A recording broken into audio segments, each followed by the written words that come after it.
ఒకటి నుంచి 3 వరకు అండి. తోటి పెద్దను క్రీస్తు శ్రమలో గురించిన సాక్షిని బయలుపరచబడబోవు మహిమలో పాలువాడునైనా నేను మీలోని పెద్దలను హెచ్చరిస్తున్నాను. బలిమి చేత కాక దేవుని చిత్త ప్రకారము ఇష్టపూర్వకముగాను దుర్లాభాపేక్షతో కాక సిద్ధ మనసుతోను మీ మధ్యనున్న దేవుని మందను పై విచారణ చేయిస్తూ దాన్ని కాయుడి. మీకు అప్పగింపబడిన వారిపైన ప్రభువులే ఉండగా మందకు మాదిరిగా ఉండుడి.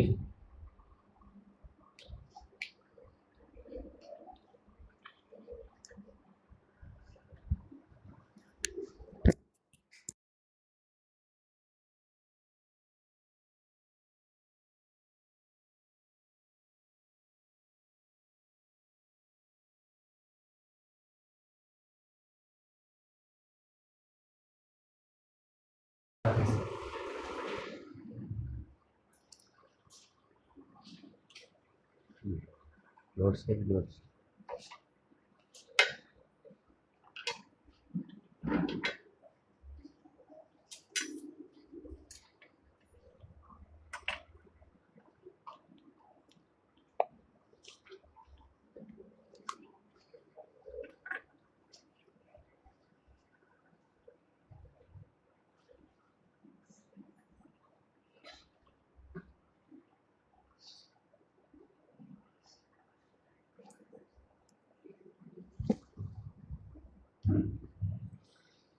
చేరువచ్చిన మీ అందరికీ ప్రభువైన యేసుక్రీస్తు వారి నామములో వందనములు సమర్పిస్తున్నామండి. ఆత్మీయ నాయకులకి ఉండవలసిన లక్షణాల గురించి మనం చూసాము. ఉండకూడని లక్షణాల గురించి మనం నేర్చుకుంటున్నాం. నాయకత్వ బాధ్యతలు చేపట్టే వారికే కాదు, కామన్ క్రిస్టియన్స్ కూడా ఉండకూడనటువంటి లక్షణాలు ఇవి అనేది ఆలోచన చేస్తుంది. సాధారణంగా క్రైస్తవ జీవితాన్ని ప్రారంభించిన వారు సైతము ఎలాంటి లక్షణాలు కలిగి ఉండాలో, ఎలాంటి లక్షణాలు కలిగి ఉండకూడదో అనే విషయాన్ని మనం నేర్చుకుంటున్నటువంటి విషయం.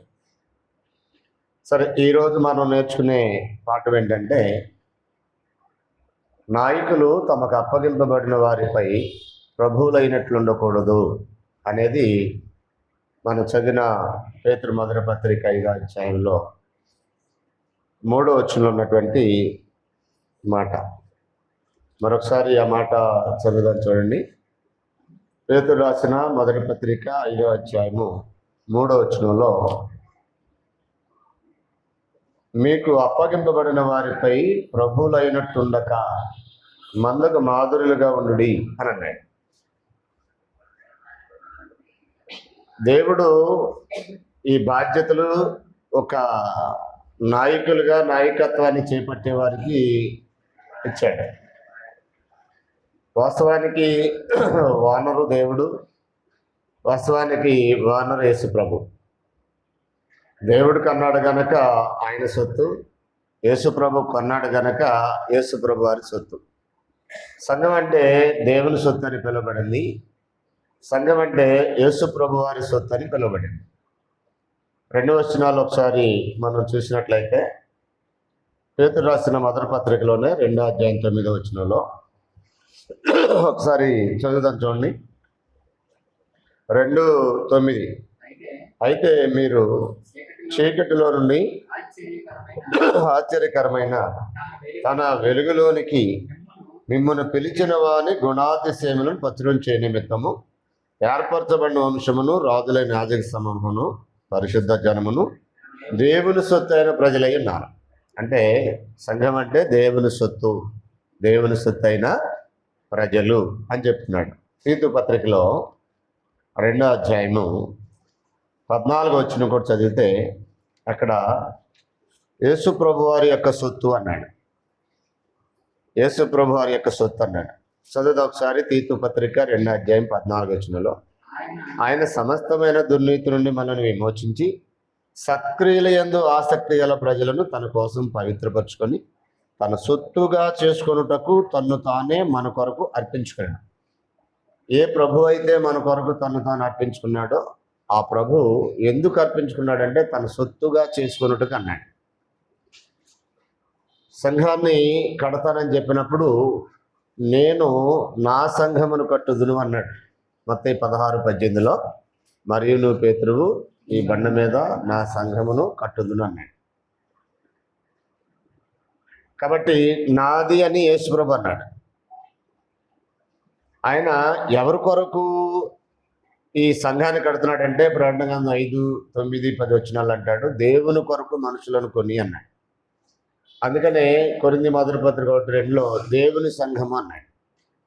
అంటే ఈ కాన్సన్ట్రేషన్ అనేది మనకు ఉండాలి. సంఘంలో ఉన్న సువార్థికుడు కానీ, సభ్యులు కానీ, పెద్దలు కానీ, పరిచారకులు కానీ, వారి వారి బాధ్యతలు చేపట్టే ఏ కేటగిరీకి చెందిన వారైనప్పటికీ వీళ్ళందరికీ ఒక కామన్ సెన్స్ ఉండాలి. ఏంటి ఆ కామన్ సెన్స్ అంటే సంఘము దేవుని సొత్తు, సంఘము యేసు ప్రభు వారి యొక్క సొత్తు అనేది బుర్రకు బాగా ఎక్కాలి. అలా ఎక్కినప్పుడు ఏంటంటే లాస్ట్ టైం మనం ఏం చూసామంటే అదే పేతురు పత్రిక నుంచి బల ప్రదర్శన చేయకుండా ఇష్టపూర్వకంగా జరిగించేలాగా వారి చేత పని చేయించాలి, పని చేసేవారు కూడా అలాగే చేయాలనేది మనం చూసాం. ఈరోజు మనం ఏం చూస్తున్నామనంటే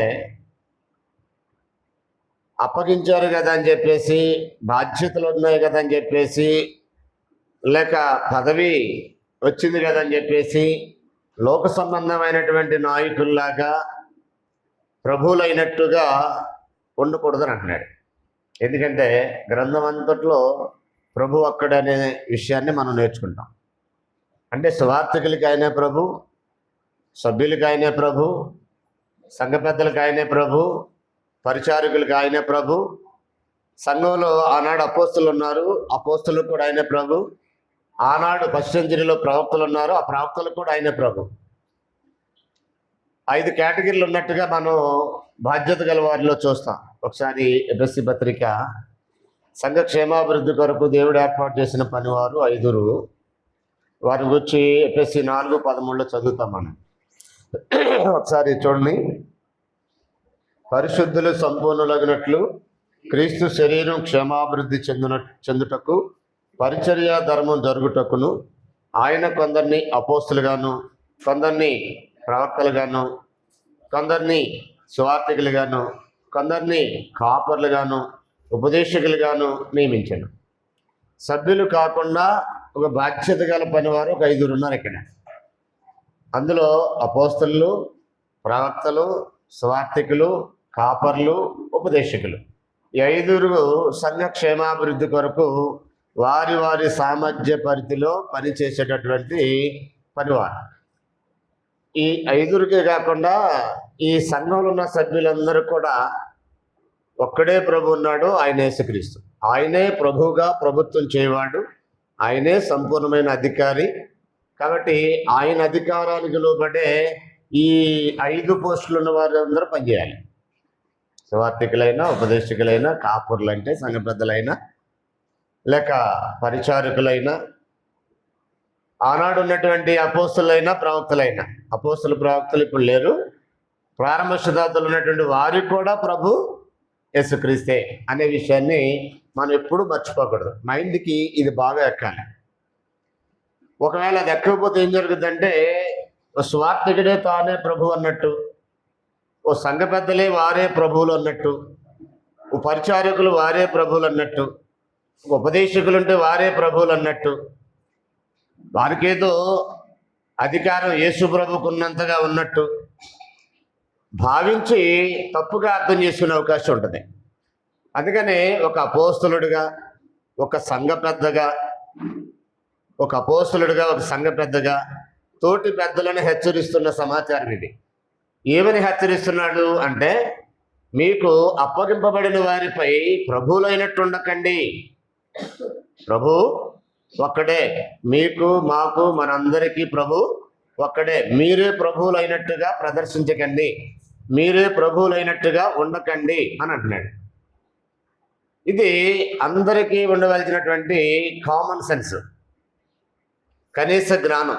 కామన్ సెన్స్ అంటే కనీస జ్ఞానం. మన తలాంతులు బట్టి, దేవుడు మనకిచ్చిన తలాంతులు బట్టి, వాటిని మనం వృద్ధి చేసుకున్న దాన్ని బట్టి, మనలో ఉన్నటువంటి ప్రతి తలాంతుని సంఘము యొక్క క్షేమాభివృద్ధి కొరకు వాడాలే తప్ప దాని మీద నేనేదో ఎక్కువ జ్ఞానం ఉందని, ఎక్కువగా తెలివి ఉందని, లేదా ఎక్కువగా నేను పని చేస్తున్నానని, ఎక్కువగా నేను ఇస్తున్నానని కానీ, లేక ఎక్కువగా నా పక్షాన మనుషులు ఉన్నారని కానీ, నేను చెప్పింది జరగాలని ఒక ఆలోచన ఎప్పుడైతే చేస్తామో అప్పుడు మనమే ప్రభువులైనట్టుగా వ్యవహరిస్తాం. మరొకసారి, నా మాట వినే వాళ్ళు ఎక్కువ ఉన్నారు సంఘంలో, నాకు సపోర్ట్ చేసే వాళ్ళు ఎక్కువ ఉన్నారు సంఘంలో, నేను ఎక్కువగా పనులు చేస్తున్నాను సంఘంలో, నేను ఎక్కువగా వాక్య ప్రకటన చేస్తున్నాను సంఘంలో, నేను ఎక్కువగా ఇస్తున్నాను సంఘానికి, ఏదైనా కార్యక్రమం నేను ఎక్కువగా చేస్తున్నాను కాబట్టి నేను చెప్పింది జరగాలి అని ఒక ఆలోచన మనుషులకు వస్తే తను ఒక ప్రభువులా బిహేవ్ చేస్తున్నాడు. యేసు ప్రభు చెప్పిందే చేయాలనేది దేవుని ఆలోచన. మత్తయి 17:5 అంటాడు, ఈయన నా ప్రియకుమారుడు, ఈయన యందు నేను ఆనందిస్తున్నాను, ఈయన మాట వినండి అని అన్నాడు. ఆయన మాటే వినాలనేది దేవుని యొక్క ఆలోచన. ఆయన మాటే వినాలి, ఇంకెవ్వరి మాట వినకూడదు. ఆయన మాట విననివాడు ప్రజల్లో ఉండకుండా సర్వనాశనం అయిపోతాడు అనేది దేవుని యొక్క శాసనం. అది కాబట్టి దేవుడు ఎంత అధికారం ఇచ్చాడంటే, పరలోకమందు ఉన్న వారిలో కానీ, భూమి మీద ఉన్న వారిలో కానీ, భూమి కింద ఉన్న వారిలో కానీ ప్రతి వాని మోకాలు యేసునామమున వంగాలి, ప్రతి వాని నాలుక తండ్రి అయిన దేవుని మహిమార్థమై యేసును ప్రభు అని ఒప్పుకోవాలనేది ఒక శిలాశాసనాన్ని చేసేసాడు. ఈవెన్ దేవదూతలైనా సరే వారి లిమిట్స్ని దాటకూడదు. సంఘంలో ఈ నాయకత్వ బాధ్యతలు చేపట్టి ఏ వ్యక్తి అయినా సరే వారి లిమిట్స్ ఎంతవరకు అంటే ప్రభు చెప్పిన పరిధిలోనే ఉండాలి. దానికి ఆయన ఏమి నేర్పాడంటే, ఆయన దేవుడయ్యుండి, దేవునితో సమానుడయ్యుండి, మనుషును పోలిక పుట్టి దాసుల స్వరూపం ధరించుకొని రిక్తులుగా చేసుకోవడమే కాకుండా శరీరధారిగా ఉన్న దినాల్లో తన్ను తాను తగ్గించుకోవడానికి సింబల్గా ఏం చేశాడంటే శిష్యుల యొక్క పాదాలు కడిగాడు. యోహాను సువార్త మీరు 13వ అధ్యాయం తర్వాత చదివితే అక్కడ ఉంటుంది. అంటే ఏమి నేర్పాడంటే, ప్రభు అయ్యుండి, బోధకుడు అయ్యుండి కూడా ఆయన తన శిష్యుల యొక్క కాళ్ళు కడిగాడనంటే, ఆ ప్రభు కింద పనిచేసేవారు ఎలా ఉండాలి? ప్రభులైనట్టుగా. ప్రభు అయి ఉన్నవాడే అంత తగ్గింపు స్వభావంతో పనిచేశాడు. 33.5 సంవత్సరాల్లో 3.5 సంవత్సరాలు ప్రజల మధ్య తిరిగినప్పుడు అలాంటి ఒక విశేషమైన తగ్గింపు జీవితాన్ని ప్రదర్శించాడు. కాబట్టి ఆ ప్రభు కింద పనిచేసేవారు ఈ 5 కేటగిరీలు: అపోస్తలులైనా, ప్రవక్తలైనా, సువార్థికులైనా, కాపురులైనా, ఉపదేశకులైనా, లేదా పరిచారకులైనా, సభ్యులైనా. అర్థమైందా? ఎవరైనా, నువ్వు ఏ కేటగిరీలో ఉన్నా, నీ స్థాయి ఏదైనా, నువ్వు ఎలాంటి ఉన్నతమైన బాధ్యతలు సంఘంలో చేపట్టినప్పటికీ నువ్వు ప్రభువుగా వ్యవహరించకూడదు. నీకో ప్రభు ఉన్నాడు, ఆ ప్రభు యొక్క ఆధ్వర్యంలో పనిచేయాలి. ఈ ఆస్తి ఆయనది, ఈ ప్రాపర్టీ ఆయనది. చర్చ్ అనే ప్రాపర్టీ యేసు ప్రభువారిది. అందుకని అపోస్తలులు అన్నారంటే, వీఆర్ బిలాంగ్స్ టు క్రైస్ట్. మీరు మీ సొత్తు కాదు, మీరు విలువబెట్టి కొనబడ్డవారు. ఇలాంటి పదాలు మనకి బైబిల్లో కనిపిస్తాయి. సో మొట్టమొదటి ఇంట్రొడక్షన్లో, ఈ పరిచయంలో మనకు ఎక్కాల్సింది ఏంటంటే, బుర్రకు బాగా ఎక్కాల్సింది ఏంటంటే, సంఘము దేవుని సొత్తు, సంఘము యేసు ప్రభువారి సొత్తు. మనం అందరం కూడా దేవునితో, యేసు ప్రభుతో కలిసి ఈ పని చేయాల్సిన వారమై ఉన్నామే తప్ప మనం ప్రభువులైనట్టుగా ఎవ్వరు కూడా భావించకూడదు. ముఖ్యంగా నాయకులే కాదు, సభ్యులు కూడా అలాగే ఎప్పుడు భావించకూడదు అనేది ఈ పాఠంలో ఉన్నటువంటి ముఖ్యమైన విషయం. దీంట్లో మొదటగా ప్రభు అంటే అర్థం ఏమిటి అనేది మనం ఆలోచించేయాలి. ప్రభు అనే దానికి అర్థం ఏంటంటే, గ్రీకులో కురియోస్ అనే పదాన్ని వాడారు, ఇంగ్లీష్లో లార్డ్ అనే పదం వాడారు. గ్రీకులో కురియోస్ అనే దాన్ని వాడాడు, ఇంగ్లీష్లో లార్డ్ అనే పదం వాడారు. తెలుగులో ప్రభు లేక యజమాని అని అర్థం. ప్రభు అనే మాటకు అర్థం ఏంటంటే ప్రభువు లేక యజమాని. అంటే తెలుగులో దీని అర్థం ఏంటంటే, కురియోస్ అనే దానికి గ్రీక్ అనే గ్రీకులో థెయిర్ అనే పండితుడు ఇచ్చినటువంటి డెఫినేషన్ ఏంటంటే యజమానుడు అని, బాస్ అని. లేటెస్ట్గా అమెరికన్ ప్రెసిడెంట్ ట్రంప్ అధికారంలోకి రాగానే నేను కాదు అమెరికాకి boss, the lord Jesus Christ is the boss of America అనేది ప్రసంగం పబ్లిక్ చేశాడు. అంటే ఆ దేశంలో ఉన్న ప్రజలకి అసలైన బాసు యేసుప్రభు అని ఆయన చెప్పాడు. ఒక అమెరికా కాదు, పరలోకంలో ఆయనే బాసు, భూలోకంలో ఆయనే బాసు, భూమి కింద ఉన్న మృతుల లోకంలో కూడా ఆయనే బాస్. భూమి మీద ఉన్నటువంటి ఎన్ని దేశాలు ఉన్నాయో, ఒక not only America, not only India, through out world, అంటే ప్రపంచ దేశాలు ఎన్నైతున్నాయో ఆ దేశాలన్నిటికీ కాకుండా పరలోకం ఉంది ఒకటి, పరలోకంలో కూడా ఆయనే బాస్. పరలోకంలోనే కాదు, మృతుల లోకం ఒకటి ఉంది, చనిపోయిన వారందరూ నివసించే లోకం, మృతుల లోకానికి కూడా ఆయనే బాస్. దేవుడు యేసుకి బాసు, మిగిలిన మొత్తానికి యేసే బాసు. మనకి ఒక విషయం చదువుదాం. కొరింథీయులకు రాసిన మొదటి పత్రిక 11వ అధ్యాయము, అక్కడ మీరు రాసుకోండి. 3వ వచనం చదివితే మనకి ఈ విషయం కనపడుతుంది. ప్రతి పురుషునికి శిరస్సు క్రీస్తుని, స్త్రీకి శిరస్సు పురుషుడని, క్రీస్తునకు శిరస్సు దేవుడని మీరు తెలుసుకునే వాళ్ళని కోరుచున్నాను. ఒక సిస్టమ్ అనేది దేవుడు ఇక్కడ తెలియజేస్తున్నాడు అపోస్తలుడైన పౌలు ద్వారా. స్త్రీలకి తమ భర్తలు శిరస్సు అయితే, ఆ పురుషులకి యేసుప్రభు శిరస్సు అయితే, ఆ యేసుకి దేవుడి శిరస్సు అన్నాడు. 15వ అధ్యాయానికి రండి ఒకసారి. 15వ అధ్యాయము, కొరింథీయులకు రాసిన మొదటి పత్రిక 15వ అధ్యాయము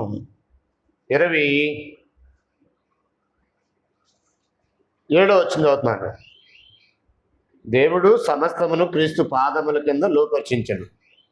సమస్తం అనేది అండర్లైన్ చేయండి, ఒక్క దేవుడు తప్ప సమస్తమును లోపరచబడి ఉన్నదని చెప్పినప్పుడు, సమస్తము లోపరచబడి ఉన్నదని చెప్పినప్పుడు ఆయనకు సమస్తము లోపరిచిన వాడు తప్ప, అంటే ఎవరు? దేవుడు తప్ప సమస్తమును లోపరచబడి ఉన్నదన్న సంగతి విదితమే అని అన్నాడు. అంటే తండ్రి అయిన దేవుడు తప్ప ముల్లోకాల్లో సర్వాధికారి యేసు ప్రభువారు, పరలోకంలో సర్వాధికారి ఏంది సరే వదిలేండి. పరలోకంలో సర్వాధికారి, భూలోకంలో సర్వాధికారి, మృతుల లోకంలో కూడా సర్వాధికారి. ఫిలిప్పీయులకు రాసిన పత్రికలో ఇలాగన్నాడు, ఒకసారి చదువుతాం చూడండి. 2వ అధ్యాయము, ఫిలిప్పీయులకు రాసిన పత్రిక 2వ అధ్యాయము. ఫోన్లు ఎవరైనా మర్చిపోతే స్విచ్ ఆఫ్ చేయండి లేదా సైలెంట్ మోడ్లో పెట్టండి. ఎవరి ఫోన్లు కూడా మోకుండా జాగ్రత్త పడండి.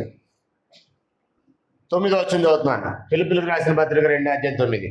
అందుచేత పరలోకమందు ఉన్న వారిలో కానీ, భూమి మీద అంటే భూలోకంలో ఉన్న వారిలో కానీ, భూమి కింద ఉన్న వారిలో అంటే మృతుల లోకంలో ఉన్న వారు కానీ, 3 లోకాల్లోనూ సర్వాధికారం వీరికి ఇవ్వబడింది. ఒక్క దేవుడు తప్ప అంతా యేసు యొక్క పాదాల కింద ఉందంటే ఆయన యొక్క అండర్లో ఉంది. 3 లోకాలకి బాస్ అయిన మన బాసు ఒక మనకు మాత్రమే కాదు, మన దేశాల్లో ఉన్నటువంటి వారికే కాదు, అమెరికాకే కాదు. ట్రంప్కి అర్థం కాని విషయం ఏంటంటే ముల్లోకాలకి బాస్ అయిన ఆయనకు అర్థం కాని మరొక విషయం ఏంటంటే అసలు ఆయనకి బాస్ కాదు, ఎందుకంటే ఆయన క్రిస్టియన్ సభ్యుడు కాదు. పాపం అనుకుంటున్నాడు అమెరికా మొత్తానికి బాస్ అని. అమెరికాలో ఉన్న క్రీస్తు సంఘానికి బాస్ ఆయన. ఆయనకు అనుకుంటున్నాడు, ఆయన తెలిసిందంతలో ఆయన మాట్లాడాడు. బట్ బిబ్లికల్గా ఏంటనంటే అమెరికాలో ఉన్న క్రీస్తు సంఘాలకే కాదు, భూలోకంలో ఉన్న క్రీస్తు సంఘ సభ్యులందరికీ, మృతుల లోకంలో ఉన్న వారికి, పరలోకంలో ఉన్న వారికి కూడా ఆయనే బాసు. అలాగా దేవుడు అన్ని లోకాల్లో ఆయనకి సర్వాధికారం ఇచ్చాడు. అంటే కురియోస్ అనే మాటకు అర్థం ఏంటంటే ద లార్డ్. 3 లోకాలకి ఆయన యజమాని. పెద్దలు ప్రభువులుగా కాక క్రీస్తుకు దాసులుగా ఉండాలి. పెద్దలు ఎలా ఉండాలి? ప్రభువుకి దాసులుగా ఉండాలి, కానీ వీరే ప్రభువులు అయినట్టుగా వ్యవహరించకూడదు. ఒకసారి ఆ మాట చదివా మనం. అపోస్తుల గారు 20:28 ఒకసారి చదువుదాం చూడండి. 20వ అధ్యాయం 28వ వచనం. పేతురు ఏమన్నాడంటే, మీరు యజమానులాగా కాకుండా ఉండండి, ప్రభువులైనట్లుగా ఉండకండి, ప్రభువులైనట్టుగా మీరు ప్రవర్తించకండి, తోటి పెద్దగా మీలోని పెద్దలను నేను హెచ్చరిస్తున్నాను అన్నాడు. అపోస్తులైన పౌలు ఎఫెసు సంఘ పెద్దలు పిలిచి వారితో మాట్లాడుతున్న సందర్భం అపోస్తుల కార్యములు 20వ అధ్యాయము 28వ వచనం చదివితే, దేవుడు తన స్వరక్తం ఇచ్చి సంపాదించిన, అక్కడ దేవుడు అని 4 అంకెసి పుట్టినోట్స్లో ప్రభు అన్నాడు. దేవుడు అంటే తండ్రి అని దేవుడు కాదు, ప్రభు అని యేసు అని అర్థం వచ్చేటట్టు ప్రభు తన స్వరక్తం ఇచ్చి సంపాదించిన తన సంఘమును కాయుటకు. ఎవరి సంఘాన్ని కాస్తున్నారు వీళ్ళు? వారి సంఘాన్ని కాస్తున్నారా, తన సంఘాన్ని కాస్తున్నారా? ఇప్పుడు కాపర్లు అంటే సంఘ పెద్దలు ఎవరితో మాట్లాడుతున్నాడు? 17 వచ్చింది చూడండి. అతడు మిలేతు నుండి ఎఫెసునకు వర్తమానం పంపి సంఘపు పెద్దలను పిలిపించను. వారు తన యొద్దకు వచ్చినప్పుడు వారితో ఇట్లానను. ఎవరితో మాట్లాడుతున్నాడు పౌలు? సంఘ పెద్దలతో మాట్లాడుతున్నారు. ఎవరు సంఘ పెద్దలతో? క్రీస్తు సంఘ పెద్దలతో మాట్లాడుతున్నాడు. ఎవరైతే రక్తం ఇచ్చి సంపాదించాడో ఆయన సంఘ పెద్దలతో మాట్లాడుతున్నాడు. ప్రభు తన స్వరక్తం ఇచ్చి సంపాదించిన తన సంఘము పెద్దలతో మాట్లాడుతున్నాడు. తన సంఘమును కాయటట్లు. మీ సంఘాన్ని కాదు మీరు కాసేది. పెద్దలారా, మీరు మీ సంఘాన్ని కాదు కాసేది. దాన్ని కొనుక్కున్న ఆయన యజమాని ఉన్నాడు. ఆయన సంఘానికి మీరు పెద్దలు, ఆయన సంఘాన్ని మీరు కాసేది. ఈ కామన్ సెన్స్ పెద్దలకు ఉండాలి. మేము కాసే సంఘం మాది కాదు అని, మేము కాసే సంఘం వేరొక అయింది అని, మేము కాసే సంఘం మమ్మల్ని కొన్న ప్రభువుదని. మేము కాసే సంఘానికి ఒక ప్రభువు ఉన్నాడని ఎరగాలి. ఇది మైండ్లో లేదనుకో, వీళ్ళే ఒక బాసులాగా బిహేవ్ చేస్తారు, వీళ్ళే ఒక ప్రభుల్లాగా బిహేవ్ చేస్తారు. అలా ఉండొద్దు అంటున్నాడు పేతురు. మీకు అప్పగింపబడిన వారిపై ప్రభువులైనట్టుండక అంటే అర్థం, నీ మైండ్లోకి ఒకటి బాగా ఎక్కాలి. ఏం ఎక్కాలి మైండ్లోకి? నీకో ప్రభు ఉన్నాడని ఎక్కాలి. సంఘ పెద్దలకి ప్రభు ఉన్నాడని ఎక్కాలి. వారు కాసే సంఘం వారిది కాదు అని ఎక్కాలి. అది చెప్తున్నాడు అపోస్తలుడైన పౌలు కూడా. ఎందుకంటే కొరింథీయులకు రాసిన మొదటి పత్రిక 6:19-20 చూడండి. కొరింథీయులకు రాసిన మొదటి పత్రిక 6వ అధ్యాయం 19-20 వచనాల్లో, 6వ అధ్యాయం 19-20 వచనాలు చదువుతున్నాను చూడండి. నేను చదువుతాను. మీ దేహము దేవుని వలన మీకు అనుగ్రహింపబడి మీలోనున్న పరిశుద్ధాత్మక ఆలయం ఉన్నదని మీరు ఎరుగరా? ఆలయమై ఉన్నదని మీరు ఎరుగరా? మీరు మీ సొత్తు కారు. అంటే ఎవరి సొత్తు? మీరు మీ సొత్తు కారు. మీరు విలువబెట్టు కొనబడిన వారి కనుక మీ దేహంతో దేవుని మహింపరచుడి. ఎవరి సొత్తు అని చూసే మనం ఇంతకుముందే? ప్రభు కొన్నాడు కనుక ఆయన సొత్తు, దేవుడు కన్నాడు కనుక ఆయన సొత్తు. దేవుని సొత్తు అయిన ప్రజలు, ప్రభు సొత్తు అయినటువంటి ప్రజలు, రెండింటికి ఆధారాలు చూసాం కదా. పేతురేమో మీరు దేవుని సొత్తు అయిన ప్రజలు అన్నాడు. తీతుకు రాస్తూ పౌలేమో ప్రభు తన సొత్తుగా చేసుకోవడానికి అప్పగించుకున్నాడు తను తాను అని చెప్పాడు. కాబట్టి ఇద్దరికీ సొత్తే. దేవుడు కన్నాడు కనుక ఆయన సొత్తు, ప్రభు కొన్నాడు కనుక ఈయనకి సొత్తు. ఈ క్లారిటీ మనకు ఉండాలి. నన్ను కన్నా తండ్రి ఆయన, నేను ఆయన సొత్తు. నన్ను కన్న ప్రభు యేసు, కాబట్టి నేను యేసు ప్రభు యొక్క సొత్తు. ఎవరికి అర్థం కావాలి? నాయకులకి, అంటే అందరికీ అర్థం కావాలి, ఒక నాయకులకి కాదు. అంటే పెద్దలైనా, పరిచారకులైనా, సువార్థికులైనా, సభ్యులైనా, ఉపదేశకులైనా, ఫస్ట్ సెంచరీలో ఉన్నటువంటి అపోస్తులైనా, ప్రవక్తలైనా, నీ స్థాయి ఏదైనా కావచ్చు సంఘంలో. ఒకవేళ నీకు బాగా మాట్లాడే తలంత ఉండొచ్చు, బాగా పాడే తలంత ఉండొచ్చు, ఇవ్వగలిగినటువంటి సామర్థ్యం నీకు ఎక్కువగా ఉండొచ్చు, బాగా ఎక్కువగా పరిచయం చేసే ఆలోచన నీకు ఉండొచ్చు, చేయొచ్చు. ఒకవేళ చేసినా నేను ఇంత చేస్తున్నాను కనుక నా మాట చెల్లాలి అనే ఆలోచన నీకు ఎప్పుడైతే మైండ్లోకి వచ్చిందో నువ్వు ఒక ప్రభువుగా బిహేవ్ చేస్తున్నావు. స్త్రీలైనా పురుషులైనా ప్రభు చెప్పిందే జరగాలి అనేది దాసుడు లక్షణం, నేను చెప్పిందే జరగాలి అనేది యజమాని లక్షణం. నా ప్రభువు నన్ను కొన్నటువంటి నా యజమాని, నేను ఆయన సొత్తు కనుక నాకంటూ ఓన్ డిసిషన్ చేయమి ఉండకూడదు. డిసిషన్ మేకర్ ఎవరంటే యేసు ప్రభువారు. ఎవరు నిర్ణయించారు ఆయన్ని డిసిషన్ మేకర్గా? దేవుడు నిర్ణయించాడు. ఆయన నా ప్రియకుమారుడు, ఆయన ఎందుకు నేను ఆనందిస్తున్నాను, ఆయన మాట వినండి మీరు అన్నాడు. ఎవరైనా ఆయన మాట వినాలి. అసలు ఆయన ఈ లోకానికి రాకముందే మోషే గారు చెప్పాడు ఆయన మాట వినాలని, తర్వాత చూస్తామని. కాబట్టి ఆయన డిసిషన్ మేకర్. ఆయన ఏమి తెలియజేయాలనుకున్నాడు అదంతా కూడా అపోస్తలులకి తెలియజేశాడు. ఫైనల్గా ఏం చేయాలో ఏం చేయకూడదో యేసు చెప్పిందే ఫైనల్. అంతే తప్ప మనం సొంత నిర్ణయాలు ఏమి చేయకూడదు. బాప్తిసం పొందినప్పుడు యేసుని ప్రభువుని ఒప్పుకుంటాం. మనం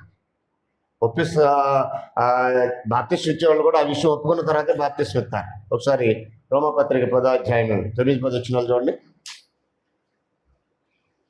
రోమిలికి రాసిన పత్రిక 10వ అధ్యాయము 9-10 వచనాలు. బాప్తిసం పొందిన వాళ్ళందరూ ఈ విషయాన్ని ఒప్పుకున్నారా?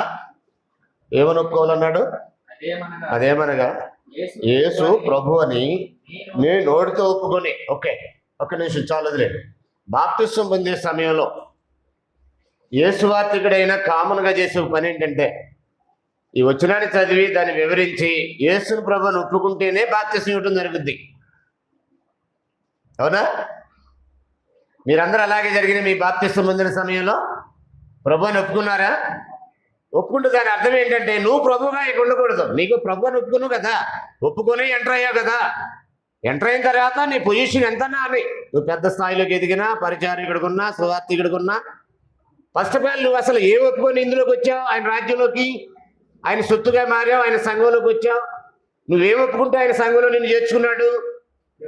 యేసుని ప్రభుగా ఒప్పుకున్నావు కాబట్టి ఆయన చేర్చుకున్నాడు. ఇక చేర్చుకున్న తర్వాత నేనే ప్రభుని అవుతానంటే సన్నిత్య సంఖ్య ఎక్కినట్టు కదా. అది సన్నిత్యం కదా, సంఖ్య కొట్టా. కొంతమంది అలా చేస్తుంటారు, కొద్దిగా పూసుకోమంటే ఒళ్ళంతా పూసుకుంటారు. కొద్దిగా పూసుకోమంటే ఒళ్ళంతా పూసుకుంటారు. అలా కాకుండా లిమిట్స్ అనమాట. నువ్వు ఎంత పూసుకోవాలో అంతే పూసుకోవాలి, ఒళ్ళంతా పూసుకోకూడదు. ఈ లిమిట్స్ ఎక్కడైతే దాటారో అది ఇంట్లోనైనా సంఘంలోనైనా సమస్యలు క్రియేట్ అవుతాయి. నీ భర్త నీకు బాస్ అన్నప్పుడు నువ్వు కమాండ్ చేస్తున్నావు అంటే your crossing your limits. You are the crossing in your limits.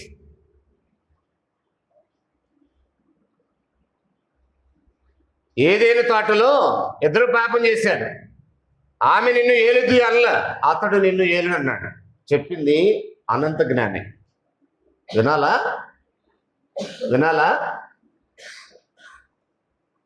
ఆమె నీకు శిరస్సు అల్ల పౌలు, స్త్రీకి పురుషుడు శిరస్సు అన్నాడు. వినాలి. అది ఒప్పుకునే కదా ఈ రాజ్యంలో ప్రవేశించింది. బాప్తిసం పొందిన రోజే యేసుని ప్రభువుని ఒప్పుకున్న తర్వాతే ప్రవేశం జరిగింది. ఆయన తన సంఘంలో చేర్చుకున్నాడు. ఇక తర్వాత నేనే ప్రభువుని అవుతానంటే నాకు ప్రభు ఉన్నాడు అనేది మనం గుర్తించాలి. ఇది మొదటగా ప్రభు అనే దానికి అర్థం చేశారు. రెండవది, దేవుడు క్రీస్తును ప్రభువుగా నియమించాడు. ఈ విషయం మనకి అర్థం కావాలి. ఒకసారి అపోస్తలుల గారు 2వ అధ్యాయము 38వ వచనం మనం చదివినట్లయితే, అపోస్తలుల గారు 2వ అధ్యాయం 38, మొట్టమొదటి ప్రసంగంలోనే అపోస్తలుడైన పేతురు భక్తి గల యోధా జనాంగానికి ఇప్పుడు మనకి దేవుడు ఒక ప్రభుని నియమించాడు, ఆయనే యేసుక్రీస్తు. మీకు తెలియక మీరు ఆయన్ని సిలువేసి చంపించారు, మీరు ఎవరిని అప్పగించారో సిలువకి ఆయన్నే దేవుడు ప్రభువుగా నియమించాడు అని తన ప్రసంగంలో ఉద్ఘాటించాడు. ఒకసారి చదువుదాం. అపోస్తలుల కార్యాలు 2వ అధ్యాయము 36వ వచనం. మీరు సిలువ వేసిన యేసునే దేవుడు ప్రభుగాను క్రీస్తుగాను నియమించాడు. ఇది ఇశ్రాయేలు వంశమంతయు రూఢిగా తెలుసుకున్న వాళ్ళని చెప్పాను. ఎందుకని ఇశ్రాయేల్ వంశాన్ని గురించి ప్రత్యేకంగా మాట్లాడాడంటే తన ఆడియన్స్ వాళ్ళే. అప్పుడు వచ్చింది ఎవరు? అక్కడ 5వ వచనం చూడండి. ఆ కాలమందు ఆకాశం కింద నుండి ప్రతి జన్మలో నుండి వచ్చిన భక్తి గల యూదులు. మాట్లాడేది ఎవరితో? ఆయన భక్తి గల యూదులతో. కాబట్టి వాళ్ళు ఏం తెలుసుకోవాలని చెప్తున్నాడు? యేసుని, మీరు సిలువేసిన యేసుని. యేసు అంటే వాళ్ళు ఎవరినైతే సిలువేశారో, యూదులు ఎవరినైతే సిలువేశారో ఆ యేసునే దేవుడు ప్రభుగా క్రీస్తుగా నియమించాడు. నియమించింది ఎవరు? వారు నమ్మిన దేవుడే. వారు ఏ దేవుడిని అయితే నమ్మారో, వారు ఏ యేసునైతే సిలువేశారో వారు నమ్మిన దేవుడే వారు సిలువేసిన యేసుని ప్రభుగా క్రీస్తుగా నియమించాడని చెప్తున్నాడు. ఇది రూఢిగా తెలుసుకోవాలి మీరు అన్నారు. రూఢిగా అంటే కొంచెం కూడా సందేహం లేకుండా తప్పనిసరిగా తెలుసుకోవాల్సినటువంటి విషయం. వాళ్ళేనా లేకపోతే ఈనాడు ప్రపంచం అంతటేనా? యూదులైనా లేక ప్రపంచంలో ఉన్న ఏ దేశపు వారైనా, ఏ దేశపు వారైనా ఆ విషయం నేర్చుకోవాలి. ఎందుకంటే 10వ అధ్యాయం 36 వచ్చింది చూడండి ఒకసారి. 10వ అధ్యాయం 35, 36 అపోస్తలుల కార్యాలలోనే 10, 35, 36లో యేసు 35 చదువుతున్నాను. ప్రతి జన్మలోనూ ఆయనకు భయపడి నీతిగా నడుచుకున్న వారందరినీ ఆయన అంగీకరించును. యేసుక్రీస్తు అందరికీ ప్రభు, అందరికీ ప్రభు. ఆయన ద్వారా దేవుడు సమాధానకరమైన సువార్త ప్రకటించి ఇశ్రాయేలుకు పంపినటువంటి వర్తమానం మీరు ఎరుగుదురు అని అన్నాడు. ఇక్కడ సందర్భం ఏంటంటే ఇశ్రాయేలులకి మాత్రమే కాదు అని చెప్పడానికి ఉద్దేశించినటువంటి మాట అది. ఎందుకంటే కొర్నేలి ఆ భావంలో ఉన్నాడు. కొర్నేలి ఇంట్లో పేతురు ఆ భావంలో ఉన్నాడు. కొర్నేలి ఇంటికి వెళ్ళమంటే పేతుర్ని నేను వెళ్ళనంటాడు. ఎందుకంటే అన్ని జనుల దగ్గరికి వెళ్ళి వాళ్ళ దగ్గర భోజనం చేయటం నిషిద్ధమైనది తింటూ మాకు అలవాటు లేదని అంటాడు. ప్రారంభంలో కాస్త మొరాయించిన కాలక్రమంలో పేతురు ఏం అంగీకరించాడంటే, ఆల్ రైట్, ఇప్పుడు నాకు అర్థమైంది, యూదులకు మాత్రమే కాదు ఆయన అన్ని జనులు కూడా దేవుని అంగీకరించే వారందరికీ యేసు ప్రభు. అక్కడ జాగ్రత్తగానండి. యేసుని అంగీకరించే వారందరికీ, దేవుని అంగీకరించే వారందరికీ యేసు ప్రభు అని అన్నాడు. ఇప్పుడు ట్రంప్ అంగీకరించాడా? అతని జీవితం ఒక రాత. ఫిజికల్గా అతను బాస్ అయితే అవ్వచ్చు, కానీ అమెరికాకి సెల్ఫ్ లైఫ్ని ఒకసారి స్టడీ చేస్తే భయంకరమైన వ్యభిచారి. యేసు ప్రభుకి ఏమాత్రం దగ్గర ఉన్నటువంటి వ్యక్తి కాదు. పూర్తిగా ప్రభుకి వ్యతిరేక అతను. సో అతను యేసుని అంగీకరించాడంటే అతను బాస్ అంటే కాదు. దేవుని అంగీకరించాడంటే కాదు. అది నిజంగా దేవుని అంగీకరించిన వాడికి యేసు బాసు, యేసు ప్రభు అంటాడు. అందరికీ ప్రభు అన్నాడు కదా అనే మాటకు అర్థం ఏంటి? 35లో చెప్పాడు చూడండి ఒకసారి. 35లో చెప్పాడు చూడండి. అదేమనగా ప్రతి జన్మలోనూ ఆయనకి భయపడి నీతిగా నడుచుకున్న వారిని ఆయన అంగీకరించను. ప్రతి జన్మలోనూ ఆయనకి భయపడి నీతిగా నడుచుకున్న వారిని ఆయన అంగీకరించను అన్నాడు. వాళ్ళకి అందరికీ ఆయన ప్రభు అని చెప్తున్నాడు. ముఖ్యంగా తన రాజ్యములో ఉన్నవారికి ఆయన ప్రభు అంటాడు యేసు. అది అక్కడ అర్థం. ఎవరు నియమించారు ఈయన్ని అని అంటే దేవుడు నియమించాడు. ఎఫెసీ పత్రికలో 4:5, కొరింథీ మొదటి పత్రిక 8:6లో ఎంతమంది నియమించాడు అనేది ఒక ఆలోచన చేస్తే ఎంతమంది ప్రభువులు ఉన్నారు సంఘానికి? ఎంతమంది ప్రభువులు ఉన్నారు? ఒక్కడే ఉన్నాడు. కాబట్టి సంఘ పెద్దలు ప్రభువులు అవ్వకూడదు కదా. అప్పుడు ఒక్కడని చెప్పిన తర్వాత కొరింథీ రాసిన మొదటి పత్రిక 8వ అధ్యాయం 6 వచనం చూడండి. కొరింథీలకు రాసిన మొదటి పత్రిక 8వ అధ్యాయము 6 వచనం. ఆకాశమందైనను భూమి మీదనైనను దేవతలను బండినను మనకు ఒక్కడే దేవుడు ఉన్నాడు, ఆయన తండ్రి. ఆయన నుండి సమస్తము కలిగను, ఆయన నిమిత్తం మనం ఉన్నాము. మరి మనకి ప్రభు అక్కడే. ఆయన యేసుక్రీస్తు, ఆయన ద్వారా సమస్తమును కలిగెను, మరియు మనమును ఆయన ద్వారా కలిగిన వారు అన్నాడు. మనకు ప్రభు ఒక్కడే అన్నాడు. మనకంటే ఎవరితో పౌలు ఏమంటున్నాడు? మనకంటే సంఘానికి అపోస్తుడైన తనకు కూడా, అంతే కదా. అపోస్తుడైన పౌలుకి ప్రభువే, ఆయన రాస్తున్న సంఘానికి కూడా ప్రభువే, దాన్ని చదువుతున్నటువంటి నేటి క్రైస్తవులకు కూడా ప్రభు.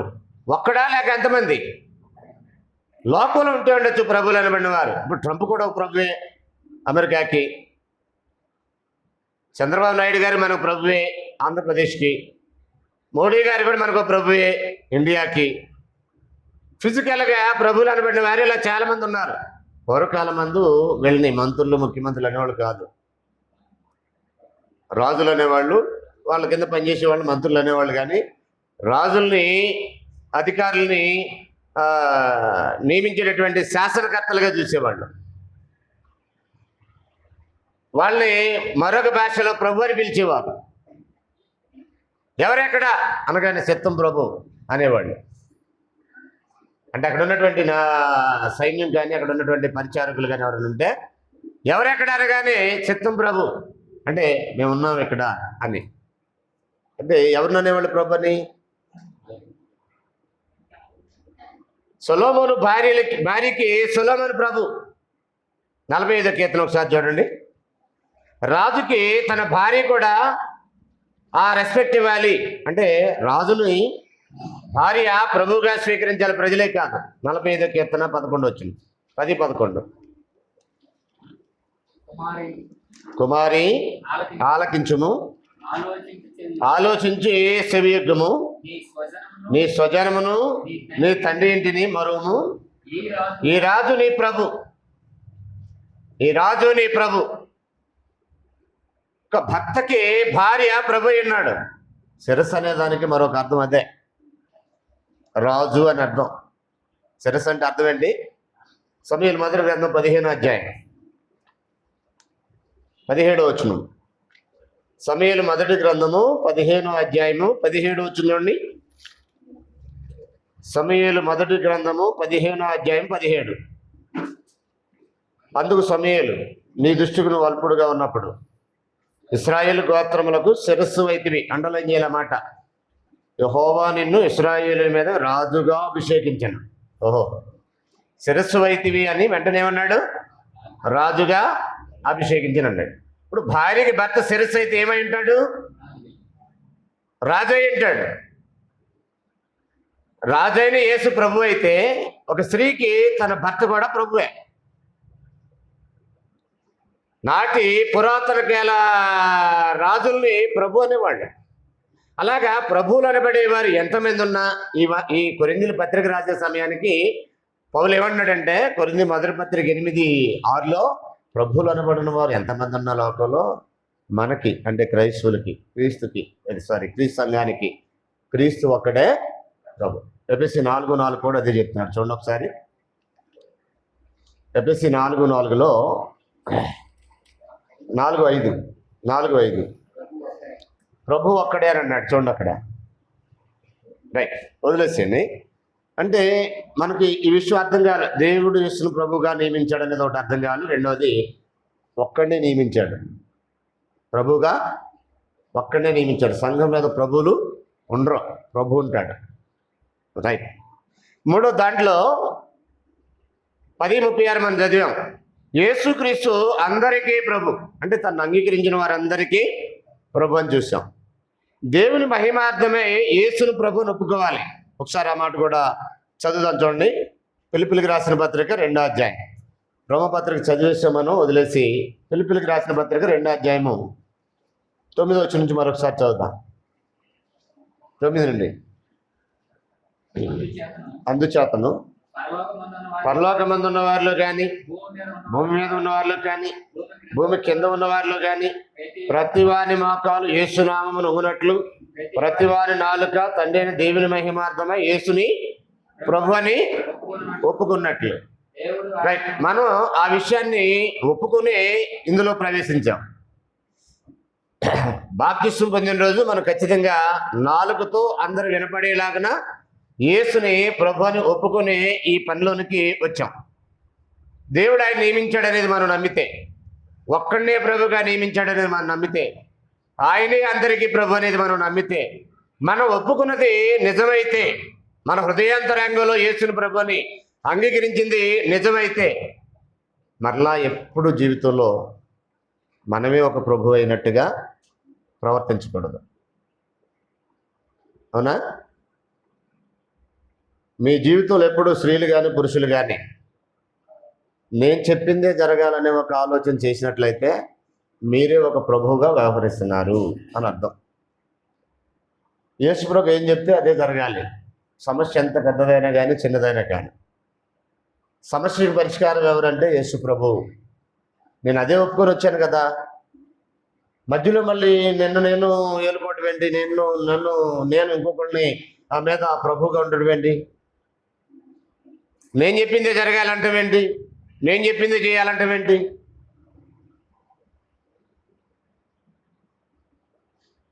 అంటే మనం ఎక్కడో రాంగ్ డైవర్ట్ అయ్యి మనం ఒప్పుకున్నది కరెక్ట్ అయినా కాకపోవటం ఉండాలి, లేదా అప్పుడు ఆ స్టాండర్డ్ ఉంది కానీ తర్వాత దాని నుంచి తొలగిపోవటం అని ఉండాలి. అందుకని అపోస్తలులు ఏం చెప్పారంటే మీరు ఒప్పుకున్న దాన్ని గట్టిగా చేపట్టుడి అని అన్నాడు. ఏమైతే ఒప్పుకున్నారో దాన్ని గట్టిగా చేపట్టండి అని అన్నాడు. లూజుగా చేపట్టే వాళ్ళు ఏం చేస్తారంటే అప్పుడప్పుడు వీళ్ళే ప్రభువులు అయిపోతారు. గట్టిగా చేపట్టేవారు ఎలా ఉంటారంటే ఆయన్నే ప్రభువుగా స్వీకరిస్తారు, ఆయన చెప్పిందే ఫైనల్ అంటారు. ఈ లూజ్ మైండెడ్ పీపుల్ ఎలా ఉంటారంటే వీళ్ళు అప్పుడప్పుడు ప్రభువులై కూర్చుంటారు. అది అనేక స్థలాల్లో పొడ చూపుతుంది. క్రీస్తు యొక్క సంఘంలో అలాంటివి జరగకూడదు అనేది పేతురు యొక్క ఉపదేశం. తోటి పెద్దని మీలోని పెద్దల్ని హెచ్చరిస్తున్నా, మీకు అప్పగింపబడిన వారిపై ప్రభులైనట్టుగా ఉండకండి అని చెప్తున్నాడు. ఆఖరిగా మరొక విషయం చూద్దాం. సంఘ నాయకులు ప్రభువులు కాదు సేవకులని గుర్తించాలి అని చెప్పామే. పెద్దలైనా, పరిచారకులైనా, సువార్థికులైనా, కాపర్లైనా, ఉపదేశకులైనా, సభ్యులైనా అందరూ కూడా సేవకులే. ఒక మాట దాంట్లోకి వెళ్ళే ముందు హెబ్రీ పత్రిక 12:28 చూడండి. హెబ్రీలకు రాసిన పత్రిక 12:28-29 కలిసి చదువుదాం. అందువలన మనము నిశ్చలమైన రాజ్యమును పొంది దైవకృప కలిగి ఉందము. ఆ కృప కలిగి వినయ భయభక్తులతో దేవునికి ప్రీతికరమైన సేవ చేయదము. ఇక్కడ పెద్దల గురించి మాట్లాడాడు ఈ పత్రికలో. 13:17 చదివినట్లయితే ఆ నాయకుల గురించి మాట్లాడాడు. అక్కడ సంఘంలో సభ్యుల గురించి మాట్లాడాడు. వీళ్ళందరి గురించి మాట్లాడి మనం అందరం కూడా ఏమన్నాడంటే సేవ చేసే సేవకులు అంటున్నాడు. నిశ్చలమైన రాజ్యమును పొంది దైవకృప కలిగి ఉందము. ఆ కృప కలిగి వినయ భయభక్తులతో దేవునికి ప్రీతికరమైన సేవ చేయదము. సేవ చేసేవారిని ఏమనాలి? మీకు తెలుసా, యేసు ప్రభువును కూడా సేవకుడు అన్నాడు. దేవుడు తన సేవకుడిని పుట్టించును అని అంటాడు. ఆయన దేవుడు అయ్యుండి, దేవునితో సమానుడు అయ్యుండి, సేవకుడుగా జీవితాన్ని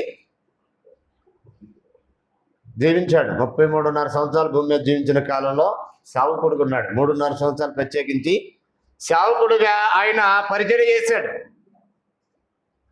ఆయనే సేవకుడు అండి. నేనేంటి సేవకుడిని, నేను రాజుని అంటావేంటి?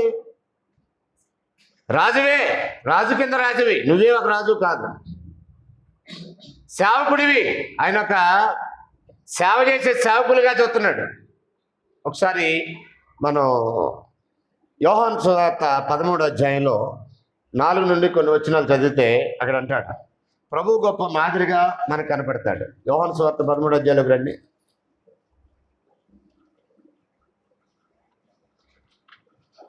నిజానికి మన నిజస్థితి మనకు అర్థమైన రోజు, యేసు ప్రభు ఏంటో మనకు అర్థమైన రోజు, మన పట్ల ఆయన చేసిన త్యాగం ఏంటో మనకు అర్థమైన రోజు, అహంకారం అంతా అణిచివేయబడుతుంది, హెచ్చింపు స్వభావం అంతా సమాధి చేయబడుతుంది, తగ్గింపు స్వభావం అనేది ఆటోమేటిక్గా అలుముకుంటుంది. చదువు ఒకసారి 13:4 నుంచి చదువుతున్నాను. భోజన పంక్తిలో నుండి లేచి తన పై వస్త్రము అవతల పెట్టివేసి ఒక తువాలా తీసుకొని నడుమున కట్టుకొని, మీకు ఈ సిచ్యువేషన్ చూస్తే ఏమైనా గుర్తొస్తుందా మీకు?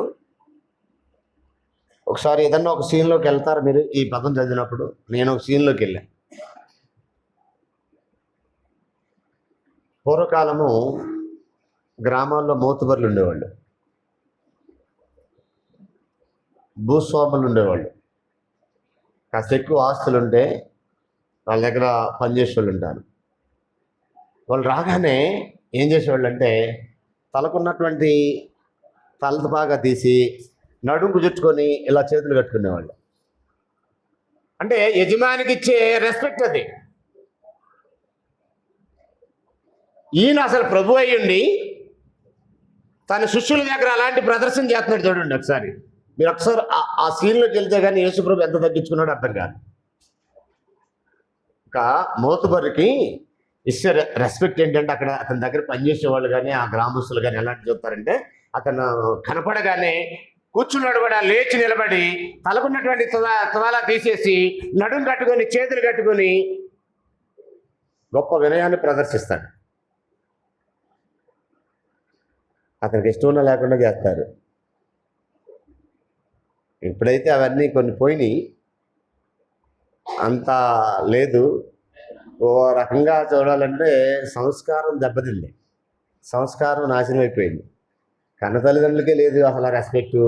ఇంకెవడో దగ్గర ఎక్కడిస్తారు అసలు? బాబు నీకు వెళ్తే ఇంకోటి దగ్గర పని చేస్తాను, నీ దగ్గర ఉన్నారు. ఇప్పుడు అంత అసలు లేదు, చాలా తగ్గిపోయింది. ఎక్కడో పల్లెటూరులో సత్యనారాయణ గారు అన్నట్టు ఎక్కడో కొద్దిగా మారుమూల ప్రాంతాల్లో ఉందేమో కానీ యేసు ప్రభువారు తన శిష్యుల దగ్గర ఆ విధేయతని ప్రదర్శించారు. ఎంత తగ్గించుకున్నాడంటే, ఎందుకు నేర్పాడంటే మీరు ఇలా చేయాలి, అపోస్తులు కదని చెప్పేసి, అధికారం ఉంది కదని చెప్పేసి, దెయ్యాలు వెలగొడతారని చెప్పి, అద్భుతాలు చేస్తామని చెప్పేసి, ఏవో మీరు చేస్తుంటే జనాలు ఏదో వచ్చారని చెప్పేసి, మీకేదో పెద్ద అధికారాలు ఉన్నాయని ఒక వెర్రివేగిపోకండి, ఇదిగో నేనే మీకు ఒక మాదిరిని అని చూపిస్తున్నాడు అక్కడ. చూడండి ఒకసారి 4వ వచనం. భోజన పంక్తిలో నుండి లేచి తన పై వస్త్రము అవతల పెట్టి ఒక తువాలా తీసుకొని నడుమున కట్టుకుని అంతటా పళ్ళెంలో నీళ్లు పోసి శిష్యుల పాదములు కడుగుటకును తాను కట్టుకుని ఉన్న తువాలాతో తుడుచుటకును మొదలుపెట్టాను. అంటే ఎంత వినయో చూడండి, ఎంత తగ్గింపు. అంటే తగ్గింపు ఇలా ఉండాలి, నీ జీవితం ఎలా ఉండాలి.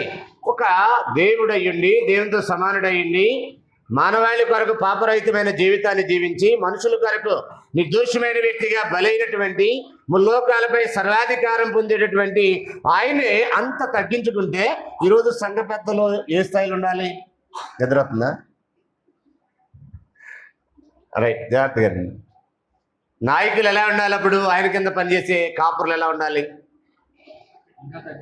ప్రధాన కాపరే అంత తగ్గించుకుంటే, అందుకే అన్నాడు మందకి మాదిరిగా ఉండండి, ప్రభువులైనట్టుగా ఉండకండి అన్నాడు. ఈ బాధ్యత చాలా ఉన్నతమైంది.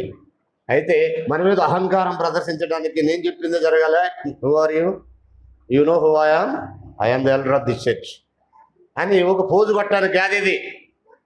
ఈ బాధ్యత అలాంటిది కాదు. నేను తెలుసా, నేను ఇక్కడ సంఘ పెద్దని అంటాడు. మత్స్యాగలోకి వెళ్తే మీరు you know who I am central CSI church elder అన్నాడు ఒక ఆయన. అంటే మీరు ప్రభుత్వ దగ్గరికి వెళ్తే దాదాపు ఒక 7 ఎకరాలు 10 ఎకరాలు దగ్గర ఉంటుంది. వెళ్తే కోట్ల రూపాయలు విలువ చేసేది అది. ఇప్పుడు కడతనే ఉన్నారు, ఇప్పుడు 10 సంవత్సరాలు కడుతున్నారు. అలాగే అటు డిమార్ట్ దగ్గరికి వెళ్తే లూథరన్లు కడుతున్నారు, పెద్ద తోట కడుతున్నారు. అక్కడ కూడా ఎలా ఉంటుంది, అందులో సభ్యులు ఎలా ఉంటారంటే, మేము పలానా చోట మాది you know who I am, మేము సెంట్రల్ లూథరన్ చర్చి ఎల్డర్ అని అంటాడు. అక్కడ పెద్ద నడితే చాలా గర్వంగా ఫీల్ అవుతాడు.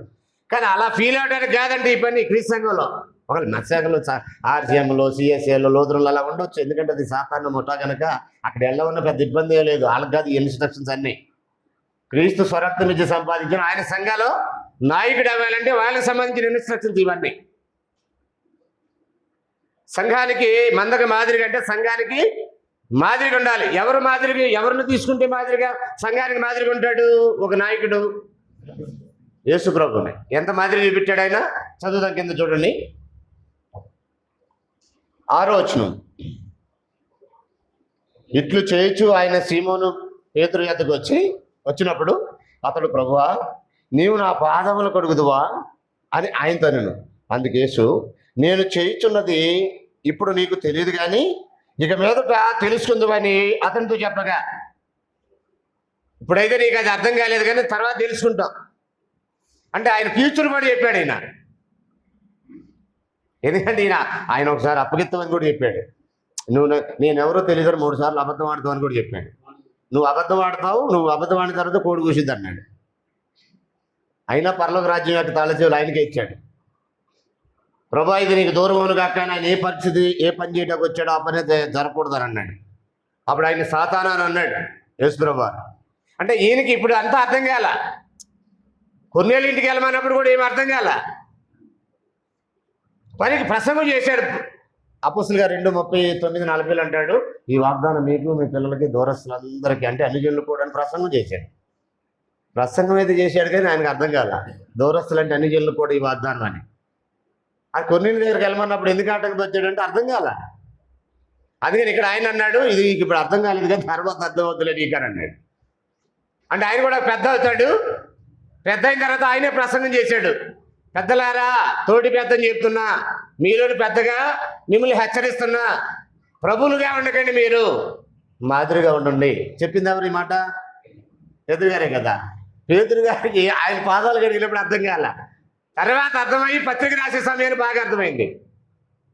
పత్రిక రాసే సమయానికి పెద్ద అంటే పెద్ద స్థాయిలో ఉన్నప్పటికీ అతను ఎలా ఉండాలంటే ప్రభువులుగా కాకుండా మందికి మాదిరిగా ఉండాలనేది అర్థమైంది. అర్థమైంది కనుక తోటి పెద్దల్ని హెచ్చరిస్తున్నాడు. చదువుతాం కింద చూడండి. ఇంకా పేతురు, నీవెన్నడూ నా పాదములు కడగరాదని ఆయనతో అనను. అదో భక్తి. ఆయన ఎందుకు చేస్తాడు ఈయనకు అర్థం కాదు. అదెన్నడూ నీ రాకుండును గాక మరణం అని అన్నాడు చూడండి. ఇక్కడ కూడా సేమ్ డైలాగ్. నువ్వు ఎప్పుడు నా పాదాలు కడగటానికి వీలు లేదని అంటున్నాడు. ఆయన ఎందుకు అడుగుతున్నాడు? ఈయనేదో గొప్పడని కాదు, భవిష్యత్తులో ఈయన హెచ్చించిపోకుండా. ఎందుకంటే పరలోక రాజ్యానికి తాళ చేతులు ఇచ్చాడు కదా. ఆయనే ఒకరోజు పెద్ద అవుతాడని తెలుసు కదా యేసుప్రభుకి. పెద్ద అయిన తర్వాత ఆయన కూడా ఎలా ఉండాలో నేర్పించడానికి కడుగుతున్నాడు. కానీ ఇదేడు పెద్ద మనగాడనే అది కాదు. చదువుదాం కింద చూడండి 10వ వచనం. 9వ వచనం. సీమోను పేతురు, ప్రభువా నా పాదములు మాత్రమే గాక నా చేతులు నా తల కూడా కడుగుమని ఆయనతో చెప్పాను.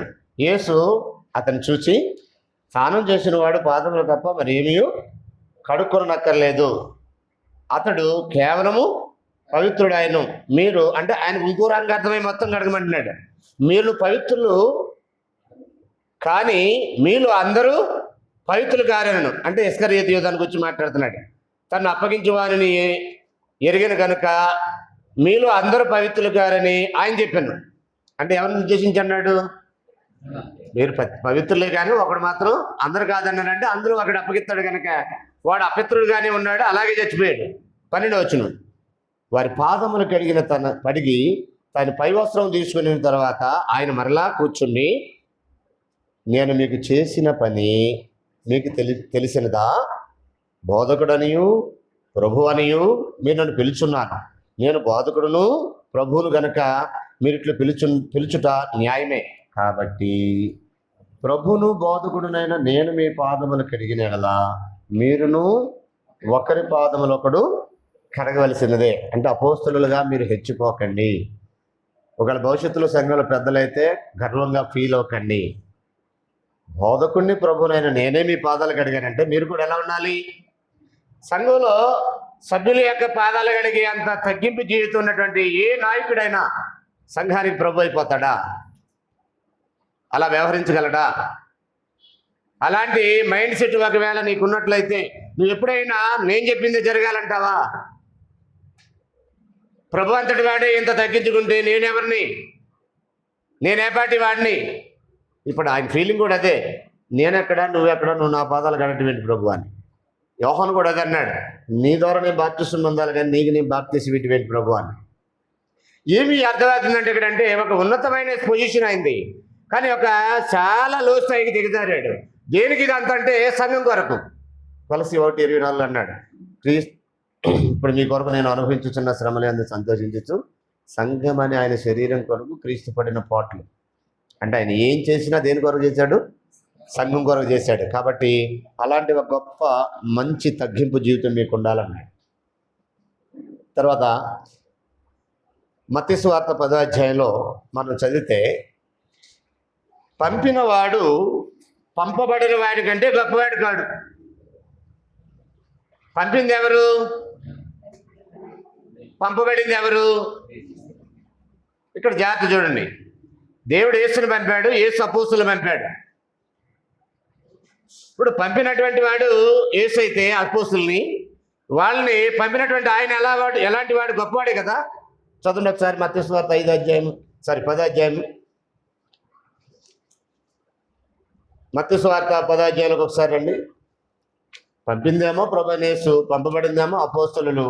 ఇద్దరు ఎవరు గొప్పోళ్ళు? చదువు ఒకసారి 10వ అధ్యాయం 1వ వచనం.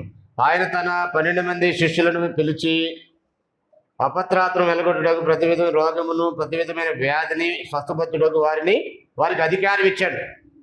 అధికారం ఇచ్చి ఆ 12 మంది అపోస్తులు పేర్లు ఏమనగాని మాట్లాడాడు. 5వ వచనం అంటాడు, యేసు ఆ 12 మందిని పంపుచు వారికి ఆజ్ఞాపించినది ఏమనగా అన్నాడు. పంపింది ఎవరు? వారిని ఆయన పంపాడు. ఇప్పుడు ఎవరు గొప్పవాడు? మరొకసారి 16 అధ్యాయంలోకి రండి. యోహాను సువార్త 16 అధ్యాయము. 13, 16. యోహాను సువార్త 13 చూద్దాం. చూడండి 13 అధ్యాయంలోకి రండి ఒకసారి. 16 రైట్. 13, 16.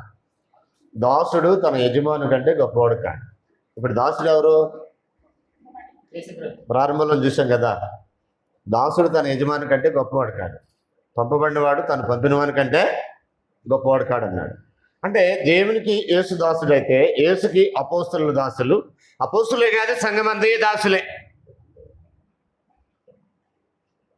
కాబట్టి దాసుడు తన యజమాని కంటే గొప్పవాడు కాదు. యజమాని అయ్యుండి ఆయన పాదాలు కడిగాడు. అది ఇక్కడ మాట్లాడింది 13 అధ్యాయంలో. ఏంటి సందర్భం?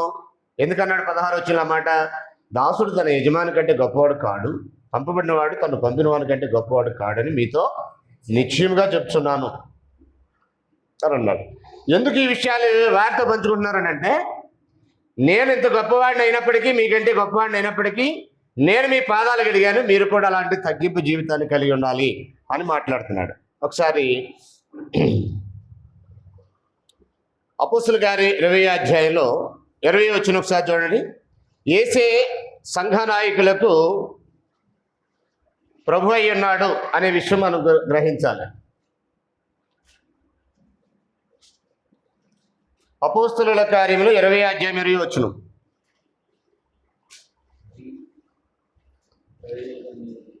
మరియు ప్రయోజనకరమైనది ఏది దాచుకొనక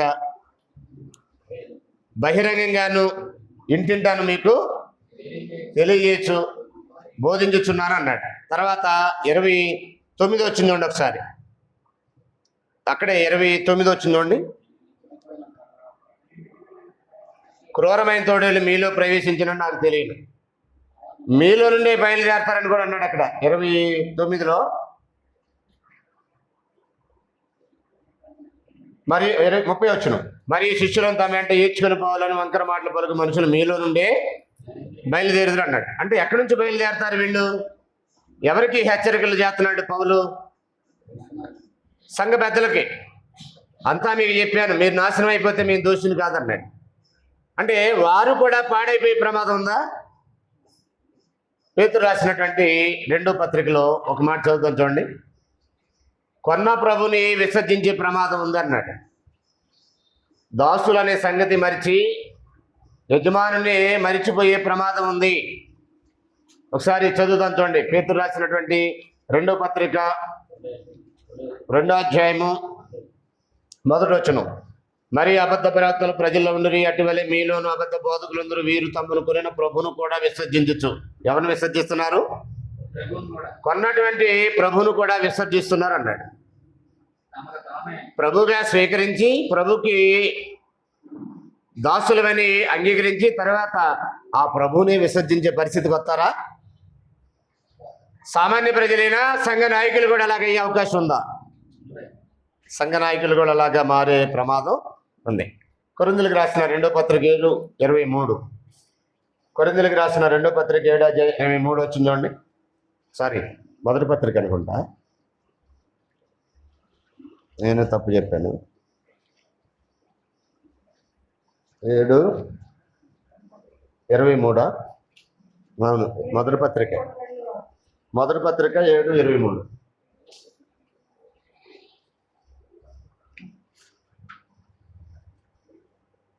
రైట్, చదవండి. మీరు విలువబెట్టి కొనబడిన వారు గనక మనుషులకు దాసులు కాకుడి అని అన్నాడు. ఇది సార్వత్రికంగా మనుషులందరికీ వర్తించేది. ఎస్పెషల్గా సంఘ నాయకులు కూడా యేసుప్రభు వారికే దాసులై ఉండాలనేది ఇక్కడ నేర్పించేటటువంటి పాఠం. సభ్యులందరూ క్రీస్తుకు దాసులుగా ఉండాలనే మాటలు కొన్ని చదివి ముగించేద్దాం. చూడండి, గలతీ పత్రిక 1:10. గలతీలకు రాసిన పత్రిక 1:10. ఆఖరిగా కొన్ని వచనాలు చదివి ముగించేద్దాం. గలతీ పత్రిక 1:10 వచ్చింది చూడండి. ఇప్పుడు నేను మనుషుల దయని సంపాదించుకొని కోరు చూస్తున్నానా, నేను దేవుని దయని సంపాదించుకొని కోరు చూస్తున్నానా? నేను మనుషుల దయని సంతోషపెట్ట కోరుచున్నానా? నేను ఎప్పటికీ మనుషులను సంతోషపెట్టువాడనైతే క్రీస్తు దాసులను కాకపోతున్నాను. ఒక అపోస్తలుడైన పౌలే కాదు, ఈ కేటగిరీలు మనం చూసామే, ప్రవక్తలైనా, సువార్థికులైనా, కాపర్లైనా, ఉపదేశకులైనా, పరిచారకులైనా, పెద్దలైనా, సభ్యులైనా, ఎవరైనా కానీ మనుషులను సంతోషపెట్టితే క్రీస్తుకు దాసులు కాలేదు. క్రీస్తుకు దాసులు కాలేదంటే క్రీస్తును ప్రభువుగా అంగీకరించట్లా. ఆయన్ని ప్రభువుగా అంగీకరిస్తే ఆయనకు దాసురాలుగానే జీవితం ఉండాలి. ఆయన ప్రభువుగా అంగీకరిస్తే ఆయనకి దాసుడుగానే జీవితం ఉండాలి. ఈ దాసురాలుగానే జీవితం ఉంటేనే ఆయన్ని ప్రభువుగా అంగీకరించినట్టు. అదే చెప్తున్నాడు, మనుషులు ఒకవేళ సంతోష పెట్టాలని నేను ఏదైనా సంఘంలో కార్యక్రమాలు చేపడితే నేను క్రీస్తు దాసుడిని కాకపోదును అన్నాడు.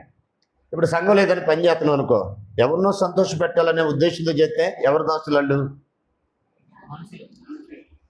అంటే క్రీస్తుకు దాసులు కారు కదా.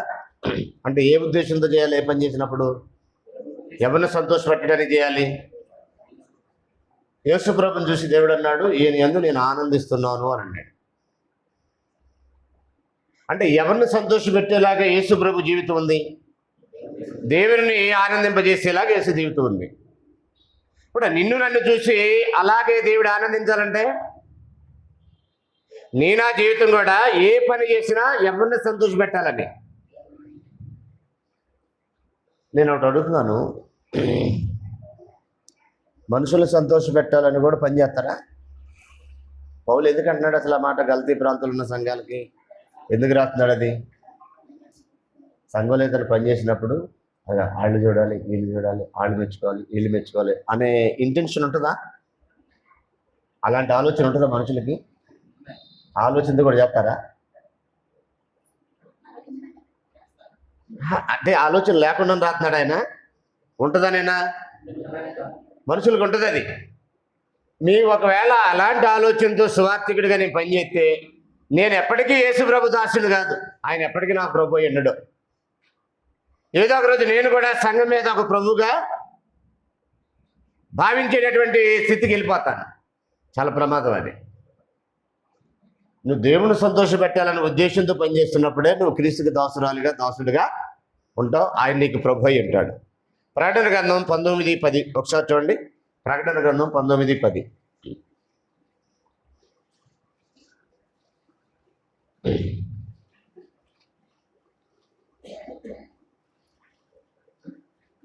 అధ్యాయం 10 వచనం.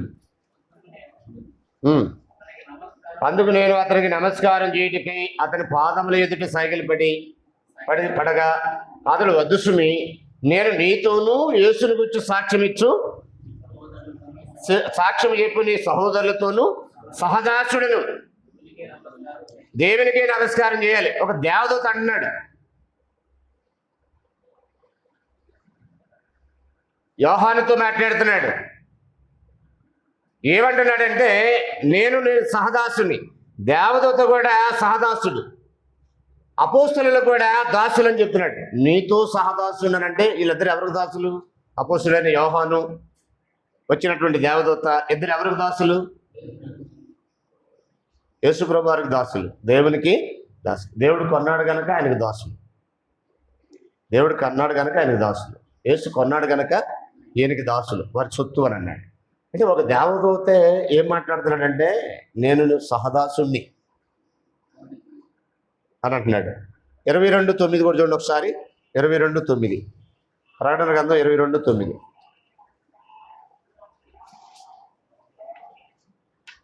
ప్రకటన గ్రంథము 22:9 అక్కడ కూడా అంటాడు, నేను మీతోనూ ప్రవక్తలైన నీ సహోదరులతోనూ ఈ గ్రంథమందున్న వాక్యములను గైకొని వారితోనూ సహదాసుడను దేవునికే నమస్కారం చేయమని చెప్పాను.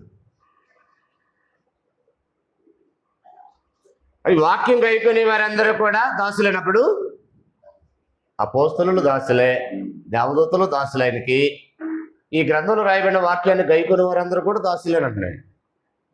అంటే అందరూ దాసులేనా? మరి అప్పుడు యజమానులాగా ప్రభులాగా ప్రవర్తించవచ్చా? దాసుడు ప్రభులాగా ప్రవర్తించవచ్చా? అందుకే చెప్తున్నాడు పేతుడు, మీకు అప్పగింపబడిన వారిపై ప్రభువులైనట్టుగా ఉండకండి. అంటే దాసుడుగానే ఉండాలి, దాసుడుగా వ్యవహరించాలి, దాసులుగానే ప్రవర్తించాలి. తెలుసు కదా దాసుల ప్రవర్తన ఎలా ఉంటుంది? తగ్గింపుకొని ఉంటుంది. యజమాని ప్రవర్తన ఎలా ఉంటుంది? ఆజ్ఞాపించేలాగా ఉంటుంది. బ్రదరు రండి కాస్త దీన్ని పక్కన పెడదాం అనేది తగ్గింపు జీవితం. ఏ లక్షణం? కమ్ హియర్, రిమూవ్ దట్, తీసాడు పెట్ట. ఇలాగా బాసులాగా కాకుండా తమ్ముడు లక్షణం రండి కొద్దిగా ఇక్కడ పక్కన పెడదానంటే ఓ పక్కన పట్టుకుంటే అది పొలైట్గా ఉంటుంది. కొంతమంది ఎలా ఉంటుందంటే పాపం వాళ్ళకి మొదటి నుంచి అలా అలవాటు అయిపోద్ది. లక్షణం ఎట్లా ఇలాగా ఒక ఎలాగంటే ఏంటి హెల్ప్ చూపిద్దురా, ఏంటి లేదు ఇప్పుడు నువ్వు బాసువా అన్నట్టు ఒక కుర్రోడు రెచ్చిపోయాడు. ఒకసారి రెచ్చిపోవడం అంటే కొద్దిగా ఆయనకి 60 సంవత్సరాలు ఉన్నాడంటే ఎల్లించే అని ఏకవచ్చిన సంపాదించాలో మరి 30 సంవత్సరాలు వాడికి రాక 60 సంవత్సరాలకి అంతా బ్లడ్ అంతా వేళ్ళు ఉంటే 30 సంవత్సరాలకి ఎలా ఉంటుంది? ఉడికిపోతుంది కదా. ఏంటి ఇప్పుడు నువ్వు చెప్పింది జరగాల ఏంటి అసలు అని ఈయన కూడా కాసేపు ఊగిపోవాల్సి వచ్చింది. అంటే ఆ ప్రవర్తన ఇక్కడ పనికిరాదు అంటున్నాడు. నువ్వు ఏ స్థాయిలో ఉన్నా, ఏ వయసులో ఉన్నా ప్రభులైనట్టుగా కాకుండా దాసులైనట్టుగా వ్యవహరించాలి. మనం అందరం ఆయనకి దాసులు, ఆయనే యజమాని, ఆయనే దేవుడు ముల్లోకాలపై యజమానిగా నియమించాడు. గలతీ పత్రిక 2వ అధ్యాయంలో ఒక మాట చూడండి, ఆఖరిగా 9వ వచనం. గలతీలకు రాసిన పత్రిక 2వ అధ్యాయం 9వ వచనం. వయసులో పెద్దవారైనా కానీ అలాగ మాట్లాడే కంటే, అలా ప్రవర్తించే కంటే ప్రభు యొక్క సంఘ క్షేమాభివృద్ధిని దృష్టిలో పెట్టుకొని ప్రభు ఎలాగైతే తను తాను తగ్గించుకున్నాడో అలాగే నాయకులు కూడా తగ్గించుకోవాలి. సంఘంలో ప్రతి సభ్యురాలు కూడా అలాంటి తగ్గింపు జీవితాలు ఉంటే ఖచ్చితంగా మనం బాగుంటాం, సంఘం బాగుంటుంది, మన చుట్టూ ఉన్న సమాజం కూడా బాగుంటుంది. 2వ అధ్యాయం 9 వచ్చింది చూడండి ఒకసారి. 8, 9 కలిసి ఉన్నాయి అనుకుంటా. అనగా సున్నత పొందిన వారికి అపోస్తులుడవుటకు హేతునకు సామర్థ్యం కలిగజేసిన వాడే అన్ని జనులకు అపోస్తులుడవుటకు నాకు సామర్థ్యము కలగజేసినని వారు గ్రహించినప్పుడు స్తంభములుగా ఎంచబడిన యాకోబు కేప యోహానును వారు నాకు అనుగ్రహింపబడిన కృపను కనుగొని మేము అన్ని జనులకు తాము సున్నతి పొందిన వారికి అపోస్తులుగా ఉండవలనని చెప్పి తమతో పాలివారమనుటకు సూచనగా నాకు బర్నబాను కుడి చేతిని ఇచ్చిరి అని అన్నాడు. సరే, నేను ఇక్కడికి ఎందుకు వచ్చానంటే స్తంభములుగా ఎంచబడిన ఎవరాళ్ళు? యాకోబు, కేప, యోహాన్. అంటే యెరూషలేము సంఘంలో 2 పెద్దలు. అందుకని పేతురు పత్రిక రాస్తూ కేప అంటే పేతురు, నేను తోటి పెద్దని, మీలోని పెద్దలను హెచ్చరిస్తున్నాను అన్నాడు. ఆయన పెద్ద ఉన్నాడు. ఎక్కడ పెద్ద అయినా? యెరూషలేము సంఘంలో పెద్దగా ఉన్నాడు. సమస్య వచ్చినప్పుడు ఆ పెద్దగా అపోస్తలుడుగా పరిష్కారం కొరకు వచ్చినట్టుగా అపోస్తలుల గారి 15 అధ్యాయం మాట్లాడుతుంది. అపోస్తలుడైన పేతురు అపోస్తలుడు, పెద్ద కూడా, సంఘ పెద్ద. అందుకని ఏమన్నాడంటే స్తంభములుగా ఎంచబడిన వారు అన్నాడు. స్తంభము అనగానే వాడు గుర్తుపెట్టుకోండి, ఎందుకు వచ్చారంటే ఇక్కడికి, I'm the pillar of the church అంటే అర్థం ఏంటంటే నా మీదే పిల్లర్ మీద బిల్డింగ్ అంతా ఆధారపడుతుంది కదా. బిల్డింగ్ దేని మీద ఆధారపడుద్ది? పిల్లర్ మీద ఆధారపడుద్ది. అంటే అలా ఫీల్ అవుతారేమోనని జాగ్రత్త చూడండి. అక్కడ ఏంటంటే యెరూషలేము సంఘంలో బాధ్యత వహించినటువంటి పెద్దలు పిల్లర్స్ అండి. అంతేగాని నేనే, నా మీద ఇదంతా ఆధారపడి ఉంది, అసలు నేనే లేకపోతే అసలు ఇక్కడ సంఘమే లేదు, నేనే లేకపోతే అసలు బిల్డింగే లేదు, నేనే లేకపోతే అసలు ఈ పరిచయం లేదు, అసలు నా ద్వారానే ఇదంతా జరిగింది, అలాంటి నన్నే అలా మాట్లాడతావా, ఎలా మాట్లాడతావా, అలా అడుగుతావా, ఎలా అడుగుతావా అనే రూపంలోకి వెళ్ళమాకండి. ఓ రోజు ఏలి ఎలాగనుకున్నాడు, నేను ఒక్కడే మిగిలిన నీకు ఎవ్వరు లేరు యెహోవాకి అని అన్నాడు. పిచ్చోడా, 100 మంది ఉన్నారు. ఒక అతను అంటాడు, వైజాగ్లో ఉంటాడు, ప్రపంచంలో ఎవ్వడికి తెలియదు ఈ జ్ఞానం, నాకే తెలిసింది. ప్రపంచంలో ఎవ్వడైనా నా కాళ్ళ దగ్గరికి రావాలని పిచ్చి కోతలు గుర్తుంటాడు. ప్రపంచం ఎంత, నువ్వెంత? తన పని జరిగించుకోవడానికి కొన్ని వేల మందిని 2000 సంవత్సరాల నుంచి దేవుడు వాడుకుంటున్నాడు. అందులో మనం ఒక చిన్న పాత్ర. మనల్ని కూడా వాడుకున్నందుకు సంతోషించి, కానీ ప్రపంచానికి నేనే దిక్కు అన్నట్టుగా పోజు కొడుతుంటారు. అది సాతాను మూట కనుక అలా పోజు కొడతారు. ప్రభు సంఘాల్లో అలాంటి పోజులు కొట్టేవాళ్ళు ఉండకూడదు. మనకు అనుగ్రహించబడిన కృప చొప్పున, మనకు అనుగ్రహించిన కృపావరం ఏదైతుందో దాన్ని క్రీస్తు యొక్క సంఘం కొరకు వినయంతో, విధేయతతో, తగ్గింపు జీవితంతో వినియోగిద్దాం. సంఘ క్షేమాభివృద్ధిలో, బ్రతుకు కాలంలో ఎంతో కొంత మనం కూడా పాటుపడదాం. ఈ పాఠం యొక్క ఉద్దేశం ఏంటంటే ప్రభువులైనట్టు కాకుండా దోసులైనట్టుగా వ్యవహరిద్దాం. అందరికి కూడా వందలు.